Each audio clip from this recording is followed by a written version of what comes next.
Daily. Taste the Daily. இன்றைய தினம் தமிழ்நாட்டில் அரசு சட்டக் கல்லூரிகளில் காலியாக உள்ள 12 விளையாட்டு மற்றும் உடற்கல்வி ஆசிரியர்களுக்கான தமிழ்நாடு அரசு தேர்வாணையம் மூலம் தேர்ந்தெடுக்கப்பட்ட 12 ஆசிரியர்களுக்கு மாண்புமிகு தமிழ்நாடு முதலமைச்சருடைய அரசு இன்றைக்கு பணி நியமன ஆணைகளை வழங்கியிருக்கின்றது என்பதை தெரிவித்துக் கொள்கிறேன். அதாவது கோப்புகளை பொறுத்த வரைக்கும் ஆளுநரிடத்தில் 6 கோப்புகள் நிலுவையில் உள்ளன. அதை போல குடியரசுத் தலைவரிடத்தில் 8 கோப்புகள் நிலுவையில் உள்ளன.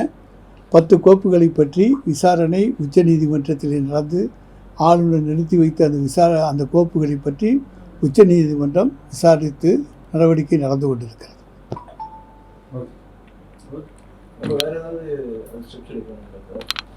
அவங்க உச்சநீதிமன்றம் கேட்ட கேள்விகளுக்கு நாம் பதில் சொல்லியிருக்கிறோம். ஆளுநருடைய அதிகாரம் என்ன, நிறுத்தி வைப்பதற்கு அவருக்கு அதிகாரம் இருக்கிறதா, அல்லது முதல் தடவை அதை நிறுத்தி வைத்துவிட்டு 2வது தடவை அதை குடியரசுத் தலைவருக்கு அனுப்ப அதிகாரம் இருக்கிறதா என்றெல்லாம் உச்சநீதிமன்றம் கேள்விகளை எழுப்பியிருக்கிறது. அதை ஆளுநர் எந்த நிலையிலும் நிறுத்தி வைக்கக்கூடாது. முதல் தடவையிலேயே அவர் அனுப்பியிருக்க வேண்டும். 2வது தடவை சட்டமன்றத்திலே அந்த பில்கள் நிறைவேற்றப்பட்டு அனுப்பப்பட்டு விட்டால் அதற்கு ஆளுநர் ஒப்புதல் தான் தந்தாக வேண்டும். எனவே இந்த கருத்துக்கள் எல்லாம் உச்சநீதிமன்றத்திலே தெரிவிக்கப்பட்டிருக்கின்றது. அதன் அடிப்படையிலே நல்ல தீர்ப்பு வரும் என்று நாங்கள் எதிர்பார்க்கிறோம்.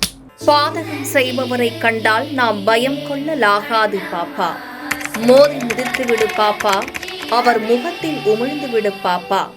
அண்மை செய்திகளை உடனுக்குடன் தெரிந்து கொள்ள இணைந்திருங்கள் எம் நாடு தொலைக்காட்சியுடன்.